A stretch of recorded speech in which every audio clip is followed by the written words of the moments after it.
അപ്പോൾ ലെൻസുകൾ എന്ന് പറഞ്ഞ ചാപ്റ്ററിൽ ആദ്യമായിട്ട് നോക്കുന്നത് ലെൻസ് എത്ര ടൈപ്പ് ഉണ്ടെന്നുള്ളതാണ്. അപ്പോൾ ലെൻസ് എന്ന് പറയുന്നത് ലെൻസ് പറയുന്നത് എത്ര ടൈപ്പ് ഉണ്ട്? 2 ടൈപ്പ് ഉണ്ട്. ലെൻസ് എത്ര ടൈപ്പ് ഉണ്ട്? 2 ടൈപ്പ്. ഒന്ന് പറയുന്നത് കോൺകേവ് ലെൻസും കോൺവെക്സ് ലെൻസും. കോൺകേവ് ലെൻസും അതുപോലെ കോൺവെക്സ് ലെൻസും. ഇതാണ് ആദ്യമായിട്ട് മനസ്സിലാക്കുന്ന കാര്യം. കോൺകേവ് ലെൻസ് എന്ന് പറഞ്ഞാൽ ഇതുപോലെ ഉള്ളിലേക്ക് വളഞ്ഞിട്ടുള്ള ലെൻസാണത് കോൺകേവ് ലെൻസ്. ഉള്ളിലേക്ക് വളഞ്ഞിട്ടുള്ള ലെൻസാണ് കോൺകേവ് ലെൻസ്. എന്നാൽ കോൺവെക്സ് ലെൻസ് എന്ന് പറഞ്ഞാൽ പുറത്തോട്ട് വളഞ്ഞിട്ടുള്ള ലെൻസാണത് കോൺവെക്സ് ലെൻസ്. നമ്മൾ 2 ടൈപ്പ് ലെൻസിനെ കുറിച്ച് ആദ്യം പറഞ്ഞു. നമ്മൾ പറയാൻ പോകുന്നത് ഈ ലെൻസിൻ്റെ കുറച്ച് ഭാഗങ്ങളാണ്. ഓക്കെ, ലെൻസിൻ്റെ ഭാഗങ്ങൾ പറയുമ്പോൾ നമുക്ക് അത്യാവശ്യമായിട്ട് നമുക്ക് ഈ ചാപ്റ്ററിൽ പഠിക്കാനുള്ള കുറച്ച് ഭാഗങ്ങളുണ്ട്. ആ ഭാഗങ്ങൾ ഞാൻ പറയാൻ പോവാണ്. ഒന്നാമത്തത്, ഇത് ലെൻസ് വരച്ചു. ഇപ്പോൾ ഞാൻ ഈ സിമ്പിളായിട്ട് ഞാൻ കോൺവെക്സ് ലെൻസ് വെച്ചിട്ട് എന്ത് ചെയ്യാൻ പോവാണ്, എക്സാമ്പിൾ പറയാൻ പോകാം കേട്ടോ. അപ്പോൾ കോൺവെക്സ് ലെൻസിൽ ഈ ലെൻസിൽ ഞാൻ ഏകദേശം സെൻറ്റർ കൂടുതൽ വരച്ചാൽ ഈ വരനെ വിളിക്കുന്നത് പിന്നെ പ്രകാശിക അക്ഷം. അക്ഷം എന്ന് പറഞ്ഞാൽ ഒരു വരക്ക് വിളിക്കുന്ന ഒരു അക്ഷം എന്ന് വിളിക്കും. അപ്പോൾ പ്രകാശിക അക്ഷം അല്ലെങ്കിൽ മുഖ്യ അക്ഷം നമ്മൾ എന്ത് ചെയ്യും, ഇയാളെ വിളിക്കും. അതിൽ സെൻറ്ററിൽ എന്ത് ചെയ്യും, ഒരു ഓ നല്ലപ്പെടുത്തി വെച്ചാൽ ലെൻസിൻ്റെ സെൻറ്റർ ഭാഗത്താണ് ഈ ഓ ഉണ്ടാവുക. ഈ ഓയാണ് എന്ത്, പ്രകാശിക കേന്ദ്രം. 2 വാക്കുകൾ പറഞ്ഞത് പ്രകാശിക കേന്ദ്രം പറഞ്ഞു. അതേപോലെ തന്നെ എന്ത് പറഞ്ഞു, പ്രകാശിക അക്ഷം പറഞ്ഞു. അക്ഷം ഇത്രയാണ് ഇതിൽ മെയിൻ ആയിട്ടുള്ള 2 ഭാഗങ്ങൾ, പ്രകാശിക കേന്ദ്രവും പ്രകാശിക അക്ഷവും. ഇനി നമ്മൾ പറയാൻ പോകുന്നത്, ഇത് കഴിഞ്ഞ ശേഷം അടുത്തതായിട്ട് പറയാൻ പോകുന്നത് ഫോക്കസ് ദൂരം എന്നുള്ള സംബന്ധിനെ കുറിച്ചിട്ടാണ്. ഫോക്കസ് ദൂരം എന്ന് പറഞ്ഞാൽ 2 ലെൻസുകൾക്കും വ്യത്യാസമുണ്ട്. ഇപ്പോൾ എക്സാമ്പിൾ ആണെങ്കിൽ ആദ്യത്തെ ഞാൻ കോൺവെക്സിൻ്റെ ഫോക്കസ് ദൂരത്തെ കുറിച്ച് പറയാം. കോൺവെക്സിൻ്റെ ഫോക്കസ് ദൂരത്തിൽ നമ്മൾ എന്ത് ചെയ്തു, കോൺവെക്സ് ലെൻസ് വരച്ചു, ഒരു പ്രകാശിക അക്ഷം വരച്ചു. ഓക്കെ, സെൻട്രൽ പ്രകാശിക കേന്ദ്രം ഓ ഉണ്ടാവും. റെഡിയാണല്ലോ. ശ്രദ്ധിക്കുന്ന കാര്യം, ഒരു പ്രകാശം ഇവിടെ നിന്ന് ഇങ്ങനെ വന്നു വിചാരിക്കുക, സമാന്തരമായിട്ട് ഈ വരക്ക് സമാന്തരമായിട്ടൊരു വര വന്നാൽ ശ്രദ്ധിച്ചു കേട്ടോ. ഇങ്ങനെ വരുന്ന എല്ലാ വരകളും, ഇപ്പോൾ ഈ താഴത്തു കൂടി ഒരു വര വന്ന് സമാന്തരമായിട്ട്, അത് സമാന്തരമായിട്ട് വരുന്ന എല്ലാ വരകളും ഒരു പോയിൻ്റ് കൂടി പോകും. ഒരു പോയിൻ്റ് കൂടി ഇങ്ങനെ പോകും. ഈ പോയിൻ്റിനെ വിളിക്കുന്ന പേരാണ് ഈ ലെൻസിൻ്റെ മുഖ്യ ഫോക്കസ്. അതായത് മുഖ്യ ഫോക്കസിനെ ക്യാപിറ്റൽ എഫ് കൊണ്ട് നമ്മൾ സൂചിപ്പിക്കാം.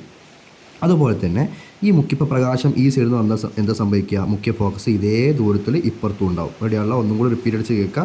പ്രകാശം ഈ സൈഡിൽ നിന്ന് വരുമ്പോൾ മുഖ്യ ഫോക്കസ് അപ്പുറത്തായിരിക്കും, പ്രകാശം ഈ സൈഡിൽ നിന്ന് വരുമ്പോൾ മുഖ്യ ഫോക്കസ് ഇപ്പുറത്തായിരിക്കും. ഏത് ലെൻസിൽ? കോൺവെക്സ് ലെൻസിൽ. ഈ കോൺകേവ് ലെൻസിലാണ് നോക്കി നോക്കുക. കോൺകേവ് ലെൻസിലാണ്. യെസ്, കോൺകേവ് ലെൻസിൻ്റെ കേസ് നോക്കിയാൽ ഇത് നല്ല വ്യത്യാസമുണ്ട്. കോൺകേവ് ലെൻസ് സംഭവിക്കുന്നത് വെച്ചാൽ ഇത് ഓ പ്രകാശിക അക്ഷം വരച്ചു, കോൺകേവ് ലെൻസ് വരച്ചു.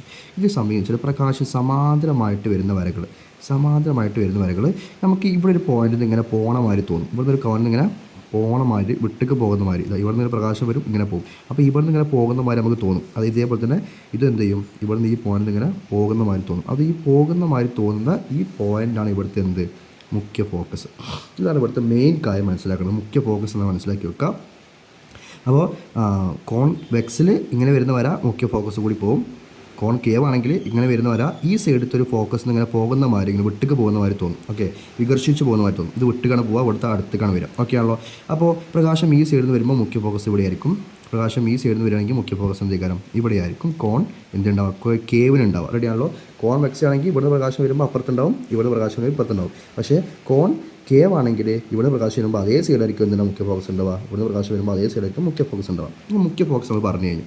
ഞാൻ ഒന്നുകൂടി വേറെ അടുത്ത പോയിന്റ് പറയാൻ പോവാണ്. മുഖ്യ ഫോക്കസ് പറഞ്ഞു കഴിഞ്ഞാൽ അടുത്ത പറയുന്ന സാധനമാണ് 2F. അതായത് F പ്ലസ് F വെച്ച് നമ്മൾ എന്ത് ചെയ്യും, 2F എന്ന് വിളിക്കും. എന്ത് വിളിക്കും? 2F, 2F അല്ലേ. F പ്ലസ് F എന്താണ്? 2F. ഇതേപോലെ തന്നെ കൺസെപ്റ്റാണ്. ഓണ്ട് ഈ സൈഡിൽ ഒരു F ഉണ്ടെന്ന് വിചാരിക്കാം. ഇതേപോലെ ഈ സൈഡ് എന്ത് ചെയ്യും, ഇതേ അളവിൽ എന്ത് ചെയ്യും, ഇതേ അളവിൽ ഇപ്പുറത്ത് വന്നിട്ടുണ്ടാവും, F ഉണ്ടാവും. റെഡിയാണല്ലോ. ഇനി ശ്രദ്ധിക്കണം, 2F എന്ന് പറഞ്ഞാൽ ഈ Fൻ്റെ ഡബിൾ. അത് ഈ F ഒന്നും കൂടി എന്ത് ചെയ്യുക, ഇപ്പുറത്ത് കിടക്കുക. ഇതേ അളവ് ഒന്നും കൂടി ഇപ്പുറത്ത് കിടക്കുക. അപ്പോൾ നമുക്ക് എന്ത് ചെയ്യും, ഒരു F വേറൊരു F കൂടി, അപ്പോൾ എന്ത് ചെയ്യും, 2F. ഇതേപോലെ ഈ സൈഡ് എടുക്കും, ഒരു F ഇതേ അളവ് എന്ത് ചെയ്യും, ഇപ്പുറത്ത് കിടക്കുക. ഇവിടെ എന്ത് കിട്ടും, ഇതേ അളവ് ഇപ്പുറത്ത് കൊടുത്തു, അപ്പോൾ 2F. 2 സൈഡും എന്തിനാവും, 2F ഉണ്ടാവും. ഇത്രയും കാര്യങ്ങളാണ് നമുക്കൊരു ചിത്രം വരയ്ക്കാൻ വേണ്ടി അത്യാവശ്യമായിട്ട് വേണ്ട കാര്യങ്ങൾ. F വേണം, 2F വേണം. ഓ എന്ന് പറഞ്ഞാൽ പ്രകാശിക കേന്ദ്രം, F എന്ന് പറഞ്ഞാൽ മുഖ്യ ഫോക്കസ്, 2F എന്ന് പറഞ്ഞാൽ ഈ മുഖ്യ ഫോക്കസിൻ്റെ ഡബിൾ ദൂരം. ഓക്കെ, ഇത് വേറെ കാര്യം മനസ്സിലാക്കുന്നത്, ഈ പ്രകാശിക കേന്ദ്രം മുതൽ F വരെയുള്ള ദൂരത്തിൽ എന്ത് വിളിക്കും, ഫോക്കസ് ദൂരം. സ്മോൾ ലെറ്റർ F വിളിക്കും. ഇത് ക്യാപിറ്റൽ ലെറ്റർ F ആണ്, സ്മോൾ ലെറ്റർ F. ഫോക്കസ് ദൂരം ഇത് വിളിക്കുക, ഫോക്കസ് ദൂരം എന്നാണ് എന്ത് ചെയ്യുക, ഫോക്കസ് ദൂരം എന്നാണ് വിളിക്കുക. റെഡിയാണല്ലോ. അപ്പോൾ ഇത്രയും കാര്യങ്ങളാണ് ഇതിൽ മെയിൻ ആയിട്ടുള്ള മനസ്സിലാക്കുന്ന കാര്യം. റെഡിയാണ്, ഫോക്കസ് ദൂരം പറഞ്ഞു. ഓക്കെ, ഇത്രയും കാര്യങ്ങൾ പറഞ്ഞു.